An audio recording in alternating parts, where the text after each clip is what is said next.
all about you. All right, everybody. Welcome to another episode of the Freezin NFC North Podcast, episode 185, NFC North 2026 Draft Class Review. Winners and losers. Obviously, the draft happened last week, and we all had our players. And we have a lot to talk about. And obviously, I am NFLOutdated. You can find me on Twitter X, on YouTube. You can find me on Instagram, and find us on Freezin number 4 pod on TikTok. And welcome. As always, 7th letter. Where can everyone find you? 7th letter 4 on Twitter X, same OG on Instagram and Facebook. What's up, my brother? Always glad to have you here. And Trevor is not able to make it, so we have another Packer guest, and we have one that I've gone back and forth with on Twitter, and always good banter. And I think defended him against Andy Herman, Packer guy. So definitely appreciate him. And Titletown Talks. Where can everyone find you as we get started? You can find me anywhere at Titletown Talks. Always good stuff. Always enjoy the banter back and forth. You have some great stuff, great content. And we should have our Vikings guy coming on as well. So, obviously, and I believe, there we go. We have Skullman Sports. Dre, we are getting started. Where can everyone find you as we get started, sir? You can hit me up on X, Twitter. It's at Skullman Sports. Thanks for having me. All right. So we did have the NFL draft. And as one could expect, everyone's excited in some form or fashion. So why don't we start with the reigning NFC North champions, the team that everybody's talking about, and we'll just kind of go over. Obviously, the Bears had a surprising draft by many. All right, with their first pick, this all-world safety is going to be probably a Hall of Famer, fell to the Chicago Bears, Dylan Thieneman. Now, I did not expect Dylan Thieneman to fall to the Bears. I'm pretty excited. I'm glad you've got your popcorn out. When he fell to the Bears, I was like, okay. I'm not sure why the Vikings didn't pick him, but obviously look at what he's going to be able to do in that Dennis Allen defense, and with Kobe Bryant there. I mean, it's going to be like having the Kobe Bryant and like Michael Jordan in the same secondary. I mean, Luka Doncic. Okay, Luka Doncic. Okay, Larry Bird. Tony Kukoc, maybe. Oh, Larry Bird. Okay, there you go. All right, there you go. All right, Steve Kerr. So I don't know who is. When you look at the Chicago Bears, Dirk Nowitzki. Secondary now, I don't know who is going to pass on this secondary now when you got everybody coming back, but I was excited by that pick. All right. And then in round 2, I thought we might try to go edge. It didn't quite fall how we thought, but we did get a Logan Jones, a center out of Iowa. The same trajectory that a certain center that got paid with the Raiders, Linderbaum, the same kind of trajectory, started out on the defensive end and then started for the Iowa Hawkeyes and solid center. So that's someone that they can kind of continue to groom and grow up. And maybe he's a starter week 1. So we definitely have the first, Dylan Thieneman's a starter week 1. Logan Jones might be as well. Maybe he'll beat out Bradbury. So we had those 2 picks. All right. And I'm just going to ask for the same height. So what are your what is the gallery? What does the gallery think of the Bears' first 2 picks in the NFL draft? Who's going first? You go first. Oh man, this is one of those. This is the draft I warned you about. I told you though. But I told you it was going to be a Dennis Allen draft, right? We arrived already draft. Well, they got a lot of high RAS score guys. Like you got a lot of athletes on your team, which is that's good. I'll take athletes. They can play football. That's all. Oh, Dylan Thieneman. That's the thing with what Dennis Allen. It. You know who I like, though? I do like Sam Roush. You can't really blame the quarterback situation at Stanford. You know what I'm saying? I do like him. I do think he'll be good. You know what I'm saying? So I reminds sent you the video in of the Chicago Sports Radio where they talk about, obviously, having Dylan Thieneman and Kobe Bryant. You have two safeties that, when they're on the field, the two different packages, they offenses are not able to really know exactly what they're going to do. I threw the ball on the Seahawks. I throw the ball on y'all. It don't matter. I'm throwing the ball. It don't matter. Y'all can't stop. It didn't lead to the playoffs, but hey, but we beat the shit out y'all both 2 times. All right, that's fair. That's fair. The last one didn't count, but all right. So, and the Sam Roush pick, I've heard, obviously, will help with the Bears' 13 personnel and also, be able to free up. Wait a minute.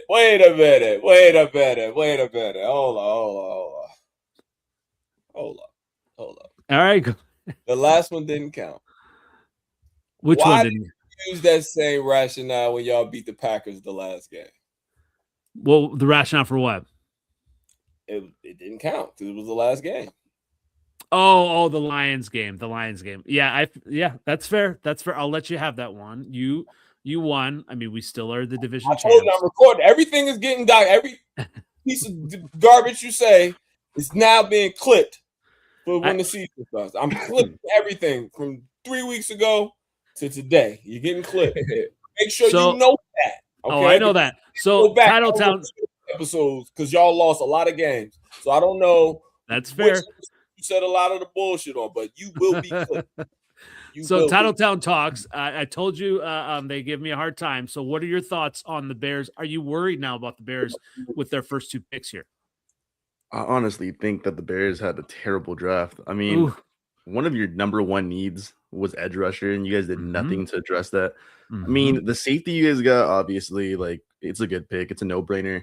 I mean, the fact that he was even there at 25 is insane. During mock draft season, I was seeing him go anywhere from early on as pick 10 to like 17, and never really saw him get past the 20s. So definitely was a little bit mad about that. I mean, I think he's going to be a great safety, just like you said. Really weird that the Vikings passed up on that, but I mean, your second pick, then you get Logan Jones, like fair. Your center retired. You needed a center. Sam Roush was extremely head scratching. Like, it was a head scratcher because, like, you understand it. You understand it. Like, sure. A lot of people are going more to 13 personnel using 2 tight ends, but I think you still had Komet. This feels like a pick you could have waited on for at least another year. It would have made more sense to address tight end in free agency or even in next year's draft. It felt like a year too early to me. But Xavier Thomas, I think, was the weirdest pick that you guys made, hands down. He was going as a 7th round projected mock draft player everywhere that you saw. So, I mean, maybe you guys really want a special teams player. I don't really see the upside as a receiver. So, I mean, you don't truthfully know. I think we need to wait 1 solid year before being able to truthfully assess it. But off early indication, your first couple picks were very weird. But obviously, the Malik Muhammad pick, that's one I wanted to the Packers. I thought he's a pretty solid corner. He may be a starter. Yep. Yeah, I don't see corner 1 ceiling. I actually covered him a lot in my post throughout mock draft season. So I don't see corner 1 ceiling. But I mean, in round 4, you have a guy that could probably cement himself as a really solid number 2 guy. And I think the best pick you guys made had to be Jordan Vandenberg. He has like a 10 RAS score. That dude is a freak of nature, like athlete. There's no way of telling if he's going to be good or not, but I would not be surprised if you guys ended up getting a late round steal. See, this I love this. I love hearing Packer fans talk well about my team and all the knowledge here. It's amazing. I totally get the whole Xavier Thomas. I mean, everyone's kind of saying that. I think there were a number of people that were saying, you might be surprised that Xavier Thomas would go,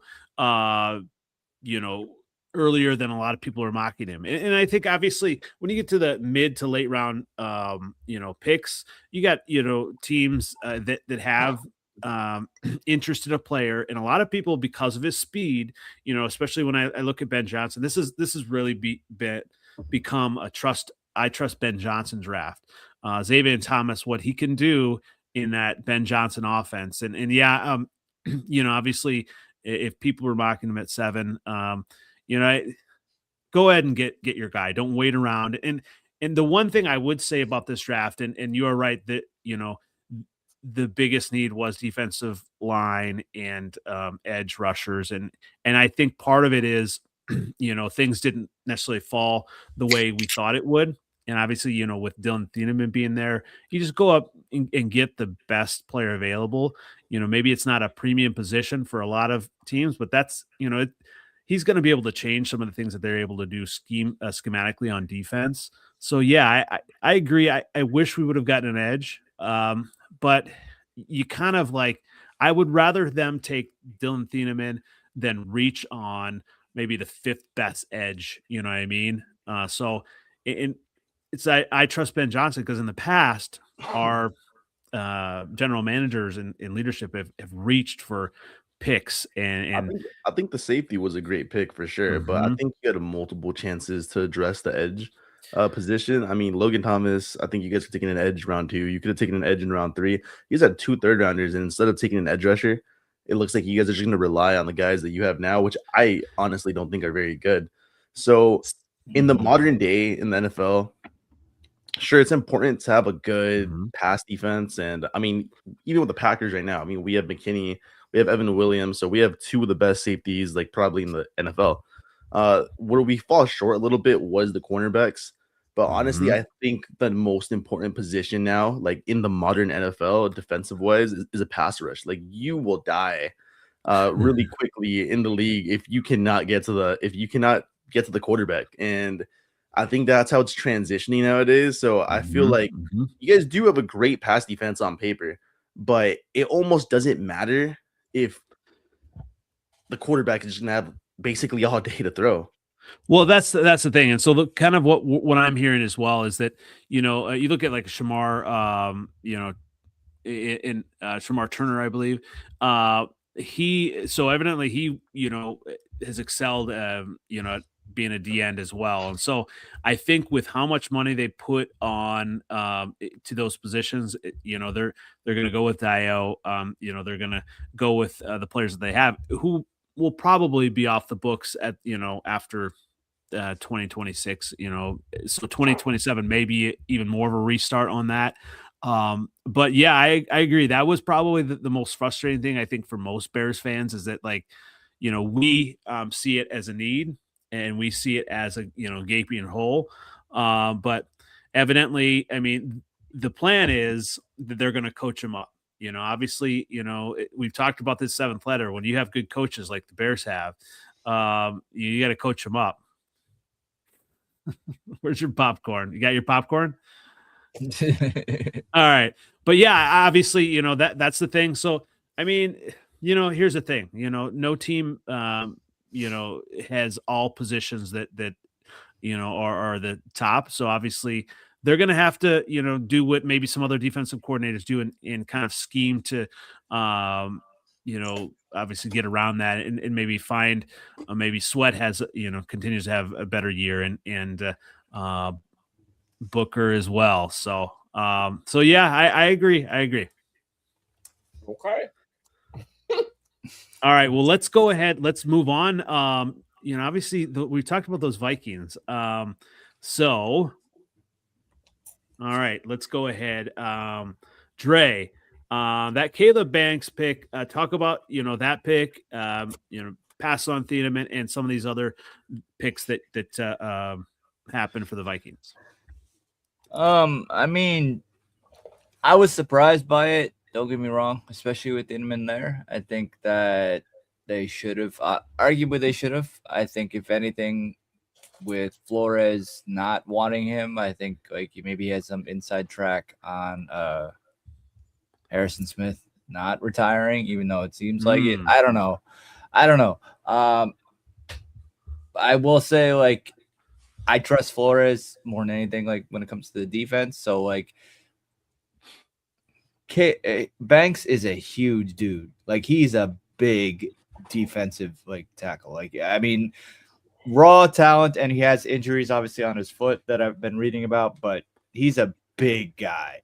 And frankly, that's something that we've needed. We've needed a defensive tackle. I didn't think that they would take him that early. Having said that, my knowledge of the depth at that position, what I guess like from a raw talent perspective, there isn't a lot. I do honestly think they reached a little bit for him, but what are you gonna do? I'm happy with like what I trust the defense more than I trust the offense at this point, like generally speaking. So I think that that's not a terrible pick. And obviously, clearly, like looking at this, you see the person drafting. It's definitely Flores has his hand all over this draft. It's all defensive players. All the other ones, like I'm not against. Like I don't really have any huge pluses or minuses. You're not. I would say you're not a fan of the big citrus. I mean, I don't know enough about him. Like, I think like from his stats, like he looks decent enough. Whether he's like from like my analysis, like I would say he's kind of like statistically wise, like kind of in the same way as Banks. But I think the biggest, I guess, steal that they did was Claiborne, the running back. I really like his game. Like he was my number 4 like running back out after like Washington, Love, and Singleton. So like I really like that pick, especially that late. I think that was a really good pick up for them. And then honestly, I do like Jacoby Thomas from Miami. I think he is a decent safety. Would I say that he was Harrison Smith level? No. At least based on what I saw at Miami when I was watching. But at the same time, again, Flores, I trust him on a defensive, and that's where like we're putting a lot of money. And clearly, free agency is where we're spending money on the offense, you know. So, like the rumors, Juwan Jennings is coming over now. It's a rumor. So that I think they trust their offense. So clearly, they wanted to up their defense even more, even with one of the top, if not the top defense in the country, in the league. So, Titletown Talks. What are your thoughts on the Vikings picks here? I think early on, it was very head scratching, and I think we almost all wanted to kind of laugh at the Vikings, and we were all like celebrating after that round 1 pick. We were like, "Wow, what a dumb pick!" But I think the message they're sending is pretty clear. They invested 2 high picks on interior rushers. So Caleb Banks and Dominique Orange. I mean, I was a real big fan of Dominique Orange. Some people see him as a one-trick pony, only being able to defend the run, and some people view him as being able to end up developing into a 3-down player, which I think he probably can. But I like that. Like they invested 2 high picks and being able to just defend the run. And I mean, if you look at the Vikings, I think it's more likely than not they're going to be contending for the 4th spot in the division with the Bears, you know? The Bears, all right.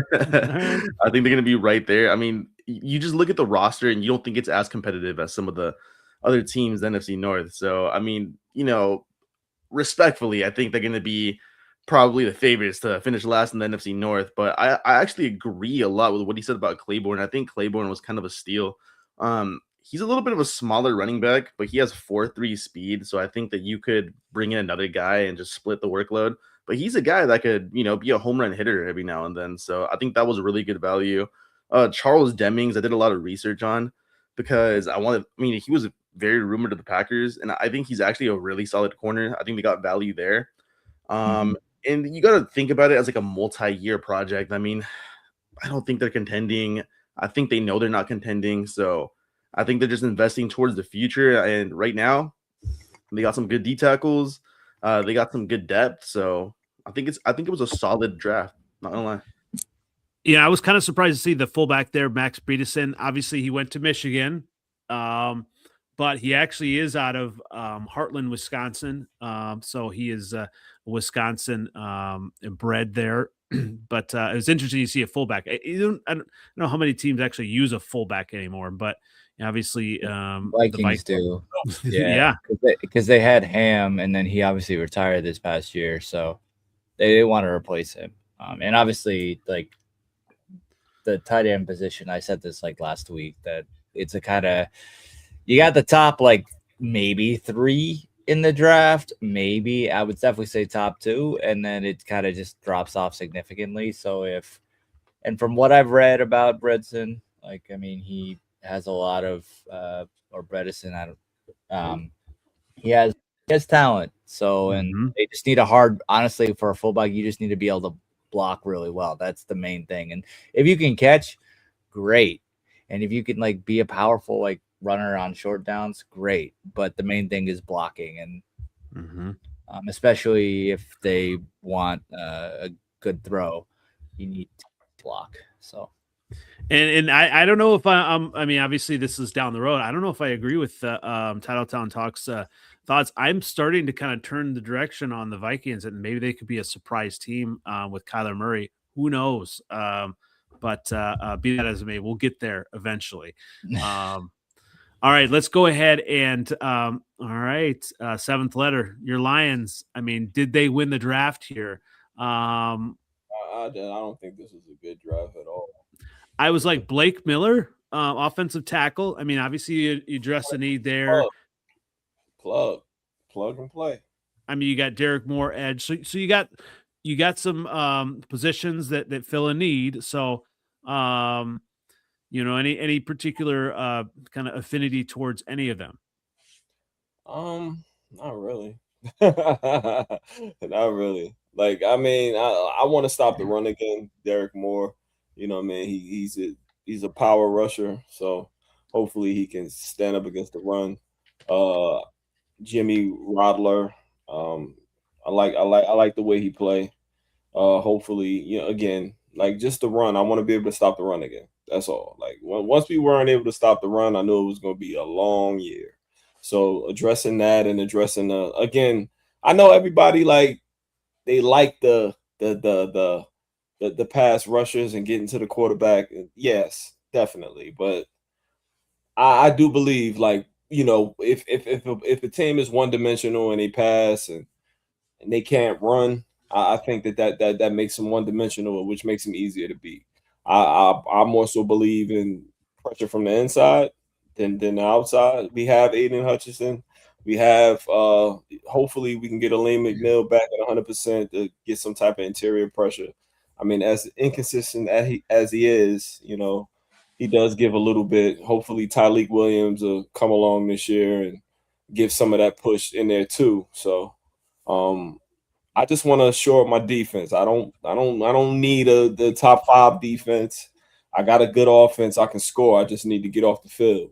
You know what I mean? So we can start blowing people out again like we did y'all. You know what I mean? Yeah. Like that. I want to get back to that again.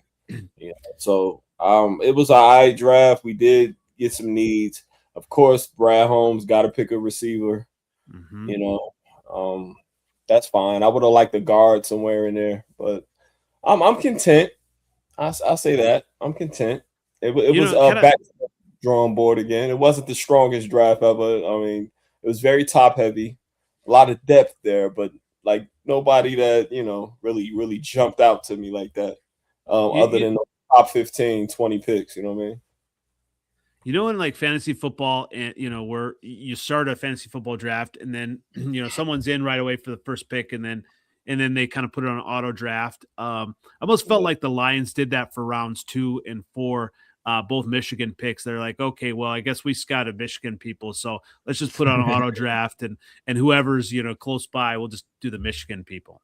I think they are. If you look at them, they played a lot of football. Well, Miller played a lot of football, and they just tough. They fit the culture, and that's how we draft. Everybody we draft, somewhat is that fits that mold. So I'm all right with it. You know what I mean? I'm not terribly excited. It's not 2023 draft. Jameer and Jack and Brian Branch and Laporta. It's not that, but it's not, you know what I'm saying? We need to build some depth on our team. I'm all right with that. Yeah, I mean, there were really sexy names here. I mean, Titletown Talks, obviously you've done a little bit more research. What were your thoughts on the Lions picks here? I think the Lions are traumatized about Micah Parsons. Okay. So their first pick being a tackle right there. I mean, I think it's pretty clear that they didn't want to play us because I saw that we were up to play the Lions potentially on an international game. and the Lions wanted to protect that game at home because, they're scared. We whooped them last year 2 times, swept them, so ended up pretty well. But yeah, Blake Miller, the first pick being a tackle, I think they do have a little bit of Micah Parsons trauma. Talent that could left. We needed a tackle. What did you talk about? You guys got traumatized over how Micah Parsons. We beat the shit out of y'all 3 years in a row. We all right. What happened last year? What happened last year? Last year, y'all got Micah Parsons, and my offensive line broke down. We lost. That Lions run might be over. But Blake Miller, good pick. I mean, tackle. Everyone needs tackle all the time. But I actually really, really like Derek Moore. He was probably either my second or third favorite edge rusher in the entire class. The way he translates power to speed and speed to power, vice versa, it's something special when you see it on tape. I think he could get lost in the run a little bit sometimes, but he has the size. He definitely has the size to probably like in a year or two really be a 3-down player. There's not many edge rushers I like more. I think the only edge rusher I probably really liked more than Derek Moore would have probably been Malachi Lawrence. I think he could end up developing into something special, but Derek Moore, oh my God, that's when I saw him go to the Lions, when I saw him get picked there, I was like shit. Keith Abney. You said Lawrence too. Lawrence was one that I thought that might go to the Bears as well, but I don't think the board didn't fall that way. Yeah, I was surprised that he went in the first round. I mean, out of all the mocks, you can only mock so much, and at the end of the day, the draft is only going to go very differently in real life. But every time that he was getting mocked, he was in the 40 to 50 range. So he went a little bit high, but I think they're both really good players. And I'm a big fan of Keith Abney. I'm so surprised that he went in the 5th round. This is a guy that I would have been fine with the Packers taking in the 2nd round. I watched a lot of Keith Abney. He reminds me so much of Jair Alexander. Jair Alexander obviously was a great man coverage corner, and Keith Abney is a little bit better in zone. But just the aggression that he plays with and the confidence and the swag that he plays with, I think that goes a long way.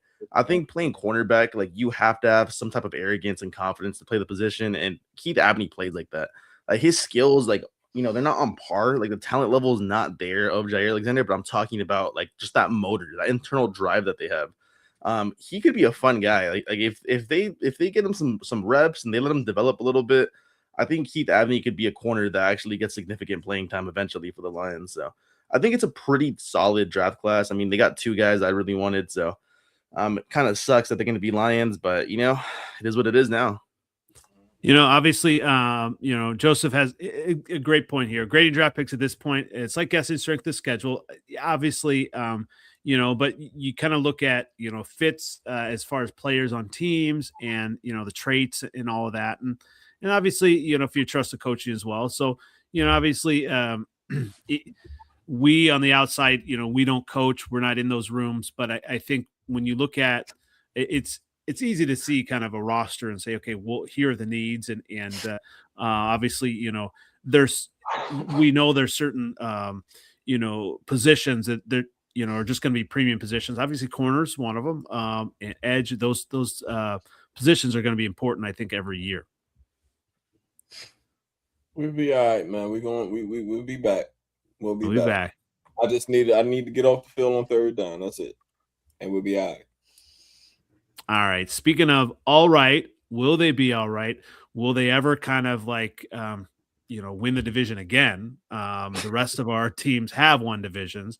The Packers draft picks. All right. Now, Title 10 talks. It's your turn to talk about your Packers picks. And is this the best Packer draft ever? I mean, it definitely is better than we're used to in years prior, because it's so weird sometimes. I think the first pick that you take in the draft kind of sets precedent about what's going to happen overall. And we've had some really just head scratching picks, like with the Jordan Morgan pick, just a bunch of these picks. Sometimes I think they draft for potential a little bit too much instead of addressing actual need. But obviously, when you trade for a player like Micah Parsons, you're sending a clear message to the NFL and to the entire organization that you have. It's you want to go play for a Super Bowl. Your goal for trading for a player of that caliber is we're not trying to win playoff games. We're trying to go to the Super Bowl. So I think this year the draft was a lot more tailored to need right now. And I have to be honest with you, like I was so ecstatic seeing that we had Brandon Cisse right there, because out of all, I did so many mocks. You know, I did like 200 mock drafts like over that season. Obviously, the dream pick was Chris Johnson. I'm not gonna lie, it was always Chris Johnson. So you know, once we got the Jermod McCoy news that whatever was happening with his knee, it was pretty unfortunate because that kind of just gave you telltale signs that Chris Johnson was probably going to go in the first round, and that's exactly what ended up happening. So night one, we didn't even get to like fantasize about trading up for him the next day. Like it was just kind of it was a little tough to swallow right there. But seeing how the board was falling, I would have never anticipated that we would have even had a chance for getting Brandon Cisse, because like I said, this is a guy that was projected to go pretty early in round 2. So when he just fell to us right there, I can't lie. I was excited. I was excited because this is what we needed. We needed a corner for a long time. The corners that we have right now, I mean, they're not good. They're just not good, especially, you know, after watching them play against the Bears. Like Keyshawn Nixon, Carrington Valentine, like I don't know. Like I don't want to see them on my team in a year. So I'm really excited about the Cisse pick. Chris McClellan, he was actually my most mocked Packer D tackle of the entire season. I think he got good size. He's pretty solid. I don't think there's anything too flashy about him, but I think he is a guy that could develop, because I think he had both an elite pass rush win rate and a run defense win rate. So this is a guy that could develop. Obviously, draft picks are very random, but who I'm really excited about is Danny Dennis Sutton. There is Packers fans on the app, like on Twitter, everywhere, that had this being our first pick. So the fact that we got this guy who's had 23.5 career sacks in the 4th round is just crazy value. I don't want to, like, you know, toot the horn of the Packers, but getting this guy right there where he could, there's a possibility that he could be our opposing edge rusher from Micah Parsons. That is just, I don't know how he fell there. Like he has the RAS score. He has the college production. So why he was there, I have no idea. Jager Burton was the center that we took. I think his RAS score was probably one of the highest RAS scores for a center, like in draft history. So athletically, he has the tools, right? But obviously being a good athlete doesn't translate to being a great football player. Domani Jackson, cornerback, he played for Alabama and he played for, was it USC? It was USC, right? Alabama. He played for Alabama and USC, I think. Okay. Yeah. So you're right. This guy's very interesting. On paper, it's nothing special, but when you look at Domani Jackson's like entire career, he was a 5-star at Mater Dei, and they produce NFL talent they're an NFL factory as a high school. So he played for Alabama and USC. There has to be talent there. There has to be still a player right there that can still develop and they could still make into an NFL player. I'm not saying that this guy is going to be the greatest player, but can he come in and contribute something productive eventually? I think so. I think he could eventually come in and give some good snaps at least, and that's all you can really ask for in the 6th round. Kicker Trey Smack. I think the entire fan base was like super excited about this one, and you never know. Like you truly never know with a kicker. Yeah, but after watching Brandon McManus miss all those kicks against the Bears in the playoffs, well, oh my god! Like it's a breath of fresh air for me. I really hope he beats McManus out in preseason, whatever. I never want to see McManus again. I never want to see again. Although when the Bears picked a punter in the draft, Packer fans were all over me. So talking about the ones Caleb said, man, we ain't gonna be using you a lot this year. That one. Well, he kind of he used him a lot that year. Well, now that we've got Ben Johnson, used him a lot last year too. Not as much. Not as much. Yeah, about. He's a weapon. Okay. Although, when you look at a kicker, Trace Mack, I mean, that's a hell of a name. So That's a really cool name. so all right. So this is a decent draft, obviously, for need, and obviously we don't know overall. Dre, are you scared by these Packers picks at all? I mean, I'm not really scared about anybody right now. But yeah, I would say like the Packers were the second best in the draft, like value wise. Draft, you know what I'm saying? It's like who is this guy? They good all of a sudden. So it's like I mean, yeah, developing people. So it's yeah. I do think that taking Cisse, and also I agree with Dennis Sutton. I think there's a lot of value with those two players, especially, and I think like they could get a lot out of them, especially with them falling that far. But I mean, like I have, generally speaking, all four of us like kind of around the same. So like I could say that like I honestly think that the Lions had the best draft out of the four of us. And then Packers, then Vikings, then Bears, like value wise. But I still think like we're all like B-, B+ area. Like we're all in the B range of like draft wise. Like I wouldn't say anything like, oh, I'm like really, really happy and like ecstatic. But then like, I mean, if you throw Micah Parsons into the draft, like into the total draft that we had, I would say that ours is an A, because we didn't have a first round pick. Yeah, we're not including. No, we're not including. No, we're not including that. No, that's I think that's probably the to me, if I'm gonna kind of obviously, I do on Twitter, that's probably one of the weakest arguments on Twitter. Like I get it, you're excited for Micah Parsons, but number one, he is going to be out a few games in 2026. So you want to have Micah Parsons, but like the people that are on, they're like, oh, I'm glad we got our first round pick, Micah Parsons. No, get out of here. All right. It's a good year to do it. You know what I'm saying? It wasn't that good of a draft. So. It was absolutely. But I mean, that's the thing. And maybe, here, a couple things. All right. Maybe the window maybe for the Packers will be closing, because we don't know, like Jordan Love, he's, it's kind of hit the ceiling, the 7th seed. LaFleur, they gave him an extension, but I think they probably are in win now mode. But if they don't win now, I mean, will that close? Obviously, they have older players here. We'll see. I do have a question on some of the defensive players and scheme. Title Down talks with Jonathan Gannon as their defense coordinator, they're switching schemes defensively, correct? Yeah, that's correct. I think they're going from a 4-3 to a 3-4. 3-4. And does it seem like these players then fit into that then better? Well, Cisse is more of a press man corner. He's very developmental. He has all the physical tools that we really need to. Chris McClellan is like more of a nose tackle, so he's probably only really going to be playing around 30% of the snaps, and that'd be like high end for a rookie. Danny Dennis Sutton, I mean, obviously just the edge rusher. I think all the personnel that we really have, like nothing really changed. I think it was a little bit odd that we got more press man corners with the Damani Jackson and the Brandon Cisse's.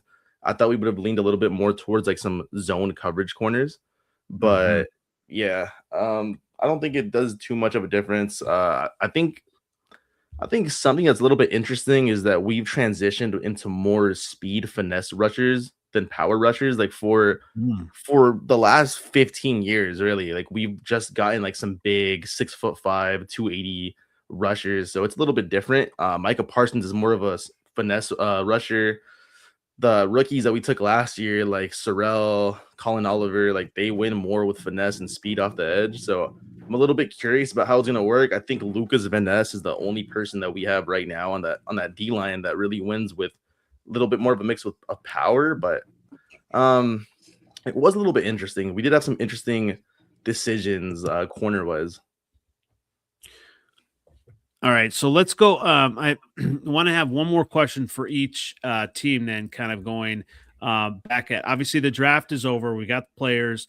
There's going to be some like free agents and stuff too. So, seventh letter. When you look at the Lions, what is still your biggest worry going into 2026 now after the draft?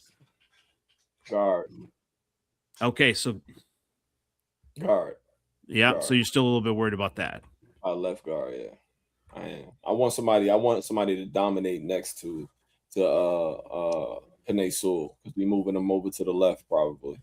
So I would like somebody dominant next to him. When we had Zeitler next to him, we were unstoppable. I just want somebody. I don't want him babysitting the dude next to him like he did last year. I don't want that. So, and that's tough. I mean, as far as I know, linemen don't just grow on trees. I mean, obviously, hopefully somebody gets cut. And that's absolutely possible. All right, let's go with now Dre, Minnesota Vikings biggest worries going into 2026. At this point, I would say it's like I say this almost every year now. It's like it's always the secondary, like I mean, yeah, the safety position. Like we pick somebody up in the draft, great. We have decent players there. I have nothing really against any of them. It's depth.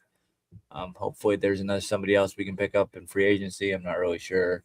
There's also those undrafted free agents, so like I would say that because like we just don't have like a really good depth at that position. So I think, and by that I mean mostly at the defensive back over safeties, because but still similarly to that. So I would say secondary mainly. I'm surprised you didn't say quarterback. Well, that's what I was going to say too. That's the thing. It's like, yeah, I think like, yeah, quarterback a little bit, but it's also just like, I don't like, yeah, there's a little bit, but for the next at least year, we're going to see what happens. And it's either like it's high ceiling. So high risk, high reward, honestly. So I'm not like that worried about it because it's legitimately a 1 year thing. Like that's versus like a defensive back. I think it's a more longer term issue. Yeah, I would say that the Minnesota Vikings fans should be hoping and praying for a November bye. You know where I'm going with this? Because November a new COD comes out. So hopefully there's, for Kyler Murray, there's like at least 1 week where he can focus on his COD and then kind of go back to, all the other stuff as well. So I don't know, legit though, like when I think about, the biggest wild card, I think now in the division, I think it has to be the Minnesota Vikings, because they could either be maybe it's a Sam Darnold situation, or, maybe it's a 3-win season. I don't know, Dre. I mean, yeah, like the thing is that again, like looking back at last year, everyone like said like how bad like relatively our quarterback situation was. Like everyone says that. And we still had 9 wins. Like that's how I look at it. Is like it was bad. It was like apparently like obviously really horrible for us. We still had 9 wins. Like, and that's kind of, you look at the Cardinals last year. You look at all these other teams that had like under 500. Like we have the skill there. Like it's there. Yeah, we got bailed out on defense a lot, but we've only lost a few of those players. Our coach is still the same. There's a lot of like aspects there. So that's where I feel relatively like good. I'm thinking we'll at this point, like my optimism is we get a winning season. Like I'm okay with it. This is kind of how I was with the Sam Darnold year. Like going into it, giving me 9 wins. I'm good with that. Going into this year, I'm kind of the same. Like I'll see what happens, and I'm okay with 9 wins. If we can do better, we can get in playoffs, great. But I'm okay with it. Yeah, I mean that's actually probably the best way to look for it. Murray will just roll out a lot. I mean, probably he's fast. Yeah, he's fast, and that's until he gets hurt. True. He hasn't finished the season. In JJ, you trust. All right. Rev Trev here. Go Pack Go. Always thanks for commenting here. And he says the Packers just won the NFC North draft. I mean, Yeah. All right. So obviously they got picks. So title down talks. What are your biggest worries going into 2026, and why is it still Jordan Love? Oh man, Jordan Love's the best quarterback in the division, and it's not even close. It's not even close. But honestly, I think the biggest worry on the field is probably still corner. I mean, I love Cisse, but I think one corner isn't enough. It's also probably going to take him a little bit of time to develop. He has all the tools athletically, in my opinion, but he's still a little bit raw. So I think it's going to take some time. But I think the biggest worry for the Packers, isn't even on the field. I think it's just more Matt LaFleur. I think it's the coach. Mm-hmm. I was going to ask that. Man, I agree. It's him. Yes, y'all lost to the Bears twice because of him. Yeah, it's been the same. It's been the same old for years now. I mean, I'm surprised because I remember a time with Mike McCarthy was under scrutiny. I think we were just so fast to let him go, and I think it was the right choice. But I just think we were so quick to let him go. And I think the Packers fan base as a whole has, I don't know what it is, but they have this deep sentimental relationship with Matt LaFleur, even though he hasn't won us anything. And I don't think he deserves that level of respect that he gets from the fan base. But I mean, that's another story. I think if he continues with the same conservative approach that he does, like he always does, he's so conservative. And I think he always wants to win in the respectful way. And I think Ben Johnson kind of came in and just punched him in the mouth the way he did, and he just dissed him. So I think, truthfully, if you can't get motivated as a coach to change your philosophy after you just got embarrassed like that from the coach of your biggest rival, I don't think it's ever going to happen. I don't think he's ever going to change because he has all the bulletin board material he needs. He has everything he needs this year. So I really do hope that I see a different version of him. I don't know if I'd hold my breath on it, but I mean, I think crazier things have happened. So Matt LaFleur, without a doubt. Yeah, I mean, I'm glad you brought that up. I was going to bring that up as well because, obviously, and I should have known this seventh letter when my guy showed up to a basketball game, Flus with the Coco pants. And, I think Matt LaFleur was trying to nice him to death or something. And the new Flus with the beard and everything, I thought was going to turn around, but obviously, Matt LaFleur had it. What's that? Where's Eberflus? I think he's probably out of a job right now, but I think he was too nice. And so you bring in Ben Johnson, who comes in, he knows what he wants. He is going to obviously hold a certain standard and then punch you in the mouth. And obviously I loved it when all the Packer fans are like, oh, this coach is going to teach your kids, to say F the Packers. I'm like, oh, okay. I mean, you want your coach to win ball games, and you want your coach to have that edge. And especially in this rivalry, I do admit the Packers have had, this rivalry for many years under Rodgers and everything like that, even under, Love a little bit. But yeah, you want a coach that's going to have that killer instinct. Obviously, I think Dan Campbell proved that, right? Is going to go for it on fourth down. So you want that coach. And so, I mean, who else would they have gotten if they would have gotten rid of LaFleur, though? I mean, that's the question. Yeah, your boy wasn't that tough in the playoffs. What's that? He wasn't that tough against them Rams in the playoffs. He's learning. Hey, my boy would have went for two. Fuck it. Let's go. Your man Eberflus is also assistant head coach of the defense. Where? For San Francisco. Oh, he's with the Niners now, huh? Assistant head coach of defense. So yeah, I mean that when you talk about the Packers, yeah, I mean obviously, everyone you see me on Twitter about questioning Love, a lot of it I think might be on LaFleur as well because does he, how does that happen in the second half where they have so many 3-and-outs? I think that Matthew Golden touchdown bailed Love out a little bit there. So you be hating on Love a little bit too much. I'm not even gonna lie to you. These guys know that too. Hating on my quarterback a little too much. Jordan Love's a top 10 quarterback. Well, he is. when he's hot, he's good, he's dangerous. But when he ain't, he just maybe 9 or 10. But the thing about Jordan Love is that we had one of the most run-heavy teams in the entire league, probably for the last 2 years in a row. Why? And that's what I'm saying. That's more on LaFleur. Like, no, you need more on LaFleur. Like you have a quarterback that when he gets hot, he can legitimately take over and take control of the entire game. And he's also capable of making some of the most ridiculous throws in the entire league. Good and bad. I've also seen but that's overstated. I think it's overstated. This is kind of like the Caleb Williams effect.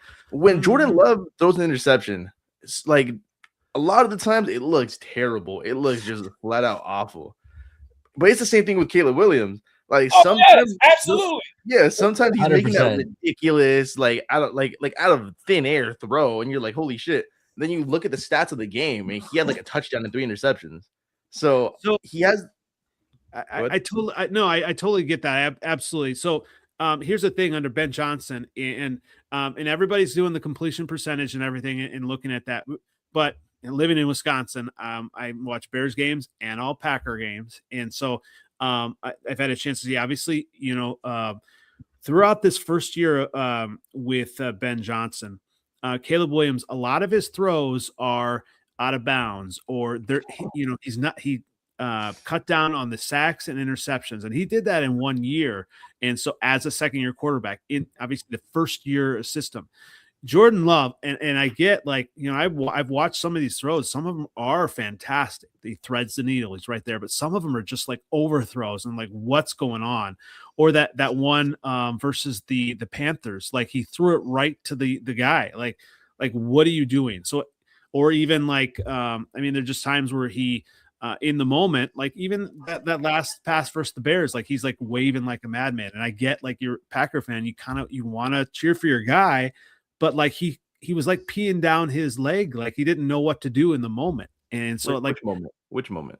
That last moment versus the playoffs, like he's like not knowing what to do. He hit Jaden Reed on the hands with a ball on the money that he just flat out dropped. Like if Jaden Reed catches that ball, like we're looking at another fourth quarter comeback right there, and it's a different story. So it's really not all on him. Like, but I do agree. There is he does have that WTF throw in his bag every now and then. Like he just throws something complete. Like you're just looking at it and you're like, what the hell were you looking at? But I think it's so overblown nowadays because he's more often than not making the right play. But I mean, you can't deny it. Like when he does have that WTF throw, you're looking at it like, what the hell were you looking at? But I mean, if I had to rank it, and this is me being honest, I think it's a toss-up at number one. Like if we're ranking quarterbacks, it's a toss-up. You could say Goff, you could say Love. One of those guys, in my opinion, is the best one in the division. I'm gonna go with Jordan Love, obviously. I'm gonna put Goff second. I'm gonna put obviously Caleb third. Caleb's just not there yet. Like I'm not a Caleb hater. I'm not a Caleb hater. I think Caleb is a really good quarterback. I do see top 10 in the future. I know a lot of Packers fans were saying no, the completion percentage, blah, blah, blah. I think it's overblown because at once upon a time, Jordan Love was a very wild card of a quarterback where, he threw that crazy interception frequently, and it was happening all the time. He was not polished. He was super raw. And within 3 years now, we've seen him turn into something completely different that we could actually put him in top 10 combos. So I think it would be ridiculous to look at what Caleb is now, which is pretty decent in my opinion, and say that in a year, 2 years, or 3 years that he can't get there. So I do love that comment as well, because I think, a lot of people are like, well, he's horrible. And it's kind of like apples and oranges. Obviously, you have nobody said he's horrible. There are plenty of Packer fans that are saying he's a bust because of that last interception versus the Rams, which, hey, I would rather have my quarterback going for broke and trusting his receiver than kind of not knowing where to go with it. And obviously I think that's where Justin Fields he didn't know where to go with it. The thing is that you did not need to go for broke in that scenario. I think it was first down. And you guys were in midfield. There was no need to go for broke right there. You guys had that game in the bag, and I'm so happy. I was so happy. Because I said they fuck around, go to Super Bowl. These bum ass Bears, they ain't nowhere ready. And they're being there. We're like the 2015 Cubs. So this is the year. This is the year now that we've got Kobe Bryant. Here we go. We got a Caleb hater. I'm a Caleb hater, the person, but the player. But he's not going to be a problem. And I think, I love this. I love everyone underestimating Caleb Williams and just the fact. I even had a Wisconsin weather guy on Twitter going back and forth saying, "Oh, all these lucky comebacks." I was like, "Okay, really? You're guessing the weather? If something happens, no, it was lucky. I feel him. Something happens 8 times. Is that luck?" It reminded me of the Seahawks, man. It was the same kind of shit, that Russell Wilson shit that used to get on my nerves, like this bum ass quarterback. Oh my god.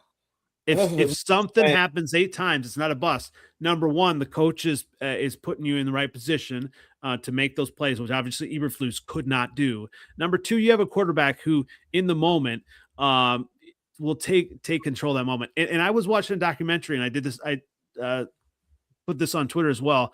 A lot of people doubted Joe Montana in college, in the NFL, and a lot of it the same.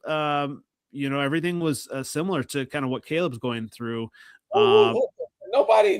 He's the first. He was the number 1 pick in the draft. Nobody underestimates him. He's supposed to be good. This is why we giving him this, this critical assessment. I tell you. Well, here we go. Someone saying Caleb Grossman is a bust. Okay, do not disrespect my guy, Sexy Rexy. All right.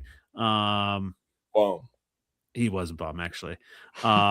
But so, yeah, obviously, when you look at the quarterbacks back and forth, I mean, it's going to be interesting. I do have to say that, I get, Titletown Talks, you supporting Love. I mean, Caleb did beat Love in the playoffs, and I've been told the playoffs are important. Not a QB stat. God beat the Packers that day. That was some bullshit 2 times in a row. It was incredible garbage happened. You have to admit, though, that was sheer luck. You have to look. I get it. You're a Bears fan. You're not used to your team winning. You guys have been in poverty for years now. But that was luck. It was more of a Packers loss, like just complete collapse, than it was an impressive Bears win. Absolutely, without a doubt, it was so. And at the end of the day, I get it. You'll take your win, and it's fair. It is what it is. Like I've been seeing the 21-3 all off season. I've had Bears fans talking shit all off season. It's fine. Like I understand. I'm not even mad about it. Like if I were in your guys' shoes and the Packers were that dominant over you for that long, you guys finally got a little bit of wins, it's completely understandable. But okay, well, you guys are acting though. Like there was a switch in the power dynamic. We're still big, bro. I mean, how though? Like you kind of got pantsed in the playoffs. So who would you put genuine money next season going on a deeper run with a healthy team? The Packers or the Bears? Non-biased. Be honest. Absolutely, the Bears. The Bears will be there. They got y'all number. They played y'all tough last year. You know what I'm saying? We didn't have our 2 best players though. We didn't have our 2. We had Tucker Kraft, who was looking like a surefire top 3 tight end, and we didn't have the 2nd best defensive player in the entire NFL, Micah Parsons. That is huge. That is huge to not go in with arguably your best player out of the game. Bears also had Jalen Johnson. Bears had horrible linebacker. Okay, come on. He's not what he used to be. Bro. I've been seeing Bears Twitter. All year. I've been seeing all the Jalen Johnson slander. He's not the player he once was. He was hurt. He had a core injury. And he wanted to come back because he hasn't been a part of a winning team. He came back. He admitted on a podcast he wasn't 100%. So Jalen Johnson is cornerback 1. Make no mistake about it. That was huge. Packers are also the only team that have a non-first overall pick as their quarterback. Yeah. Well, I get it. Oh wow. That's kind of crazy. I do think the Packers are going to be up there. I would be a little bit worried about some other factors though, with Micah Parsons being out. a few games, and then maybe if he comes back, maybe push himself a little bit too hard. So I would not trust necessarily Matt LaFleur to manage that situation. Before the playoff game, you have all these Packers players saying, "Oh, we want the Bears, we want the Bears," and I said, "Be careful what you wish for."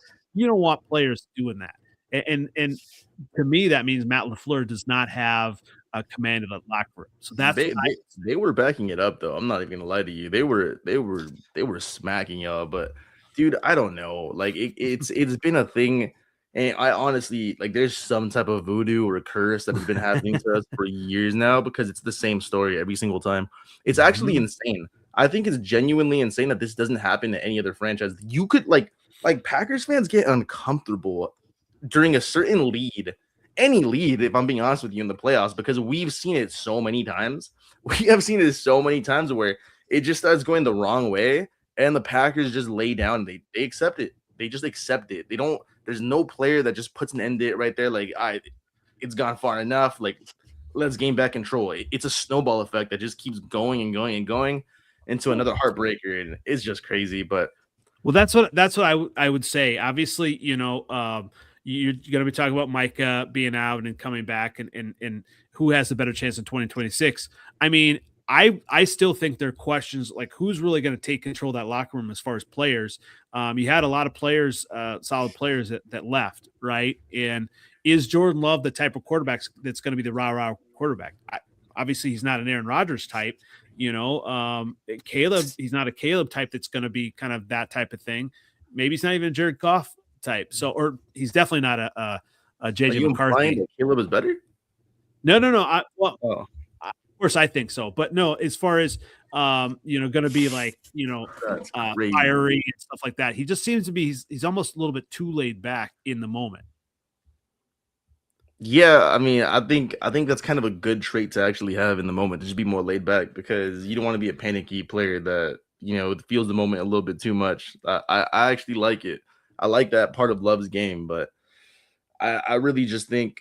I think the most important thing is just getting a different Matt LaFleur. And it goes back to what I said earlier. If you can get motivated by Ben Johnson basically laughing in your face and doing everything that he did to you, there's nothing that's ever going to motivate you to go just blow them out. Like, I want that mentality. I want them to just go in, remember everything that happened last year and just smash them. Who cares? Like, who cares about being humble? Who cares about shaking hands? Who cares about all that? Like, I'm over it. I'm done with it. It's like we have more energy for the Lions than we do for the Bears. And I don't understand it. Tell you what, and seventh let. Yes, we killed your We killed your beloved quarterback on Sunday Night Football a couple years ago. Let's talk about now. Let's talk about now. We can talk about now. Y'all had it last year. We didn't have it last year. Your biggest strength was that running back duo with Monty/Gibbs. If you put the ball, put the ball in Goff's hands, you don't trust Jared Goff. Let's be honest. You don't trust Jared Goff. Jared Goff is the problem. Look at Jared Goff's stats. Matter of fact, he has good stats.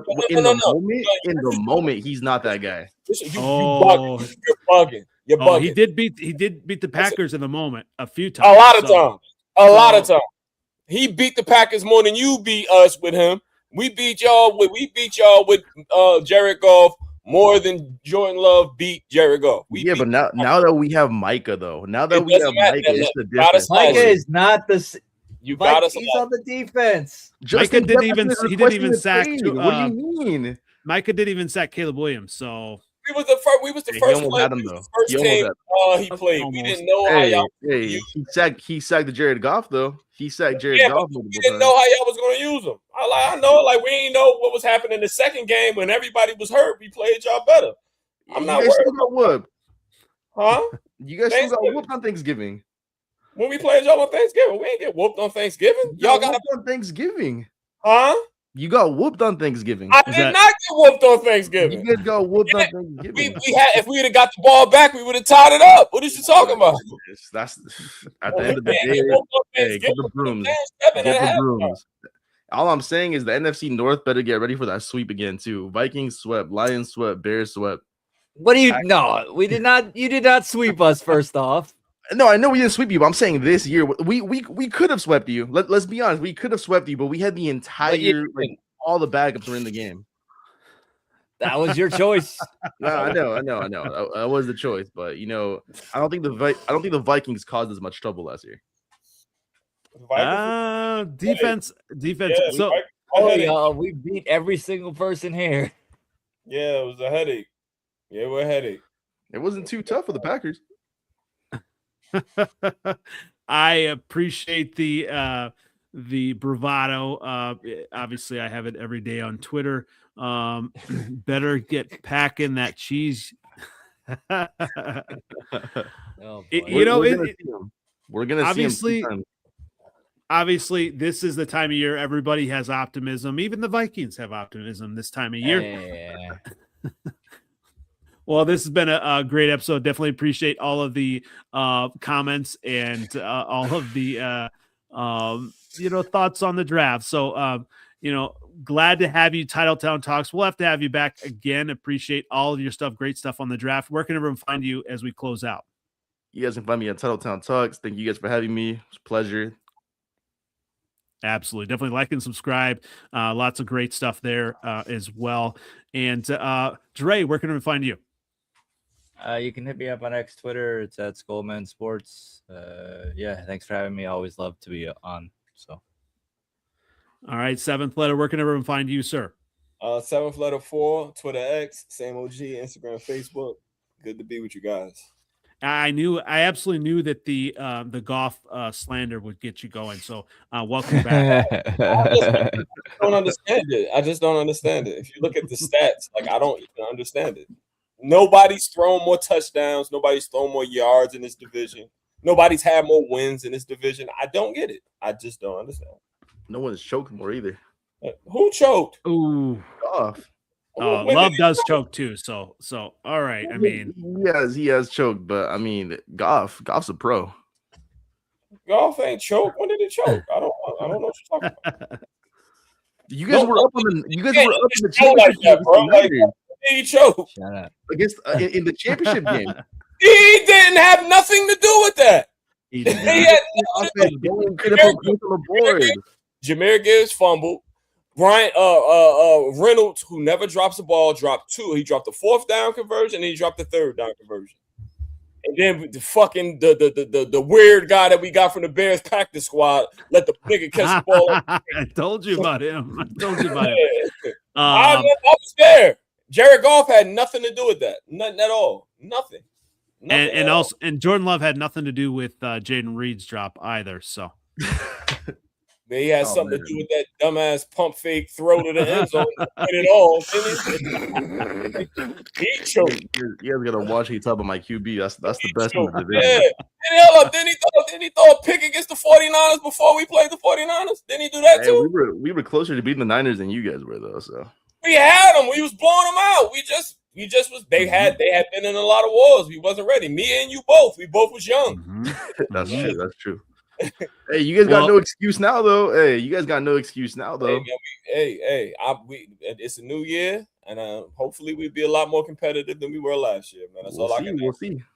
Well, speaking of being competitive, my Bears, the reigning division champs, you can find me on NFL Outdated on Twitter X, on YouTube, on Instagram, Freezin 4 Pod on TikTok. And hey, reigning the division, we're never giving it back.